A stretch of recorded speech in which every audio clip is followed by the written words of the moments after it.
नमस्कार दोस्तों ऐसा बहुत बार आपने देखा होगा कि कोई कॉलोनी है या कोई सोसाइटी है, उसमें बहुत सारे मकान बने हुए हैं एक लाइन से। सारे मकान सेम, सबका साइज सेम, डिज़ाइन सेम, सब कुछ सेम, बट उसके बाद भी बीच में कोई ना कोई प्लॉट खाली पड़ा होता है और वो प्लॉट हमेशा ही खाली रहता है। चाहे वो 5 साल हो जाए उस सोसाइटी को बने हुए, 10 साल हो जाए, 15 साल हो जाए।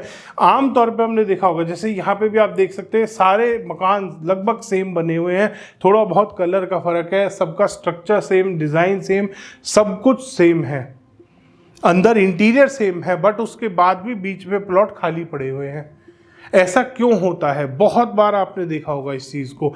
ये होता है, इसमें बहुत सारे फैक्टर्स होते हैं। कि पहला फैक्टर आता है कि उस प्लॉट जो वो बना हुआ है उसका कहीं ना कहीं स्लोप खराब है, उसका कहीं ना कहीं नेगेटिव स्लोप आ रहा है, जिसकी वजह से वो प्लॉट बार बार कोई ना कोई समस्याओं में अटकता जा रहा है। दूसरा फैक्टर होता है इसमें जो सबसे इम्पॉर्टेंट होता है, वो है एनर्जीज और वाइब्रेशंस का, कि उस प्लॉट की जो वाइब्रेशंस हैं वो इतनी नेगेटिव है उस कॉलोनी के जो बाकी प्लॉट्स हैं उनके मुकाबले इतनी नेगेटिव है कि वो प्लॉट में कहीं ना कोई डिस्प्यूट चलता रहता है। इसीलिए एक अभी मेरे पास गुड़गांव का एक केस आया था 10 दिन पहले।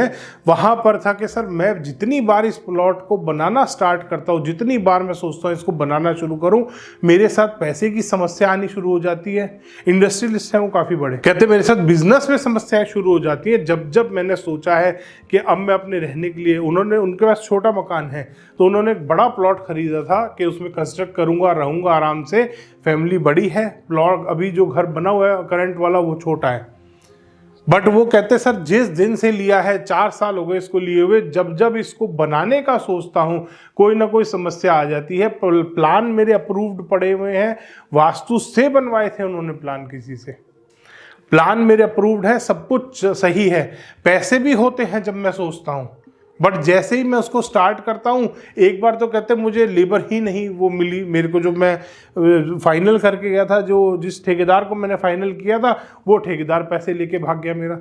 दूसरी बार मैंने स्टार्ट करने का कोशिश करा, मेरे पास उसका छापा पड़ गया इनकम टैक्स का, बिजनेस प्रेमाइस में। जब मैंने घर बनाना स्टार्ट करने का सोचा, तीसरी बार स्टार्ट करा, मेरे घर में मेरी मदर बीमार हो गई। तो जितनी बार मैं सोचता हूँ उतनी बार मेरे साथ समस्याएं आनी शुरू हो जाती हैं। अब सर प्लीज़ हमारी मदद कीजिए, बताइए क्या करें।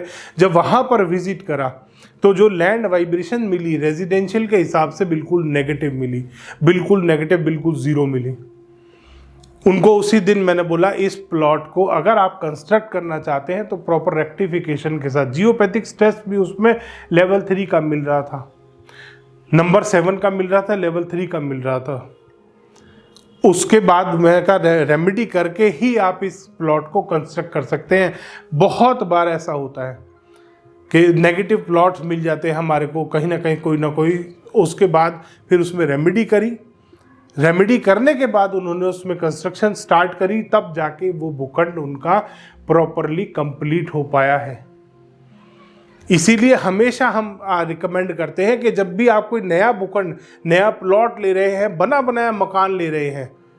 अभी पुणे में एक विला खरीदा था मेरे क्लाइंट ने, उन्होंने simple, sir east facing villa है, हमने तो ये सोच के ले लिया। बाद में जब वहाँ विजिट किया, एनर्जी स्कैन करी, वो एनर्जी बिल्कुल न्यूट्रल मिली मेरे को, नेगेटिव नहीं थी, बच गए वो, न्यूट्रल मिली।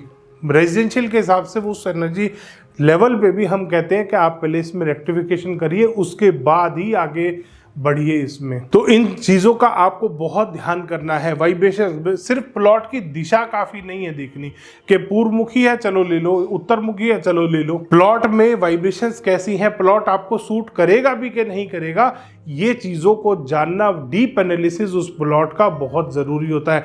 चाहे वो प्लॉट है, पंजाब में मोगा एक जगह है, वहाँ पर विजिट किया था, वो एक बना बनाया मकान खरीद रहे थे, 800 गज की कोठी थी, बनी बनाई खरीद रहे थे। उसमें उन्होंने बुलाया कि सर एक बार चेक करके बताइए क्या ये हमारे को सूट करेगा नहीं करेगा। उनको किसी ने रिकमेंड किया था कि आप एनर्जी स्कैन करा लीजिए, उसके बाद ही इसको फाइनल कीजिएगा।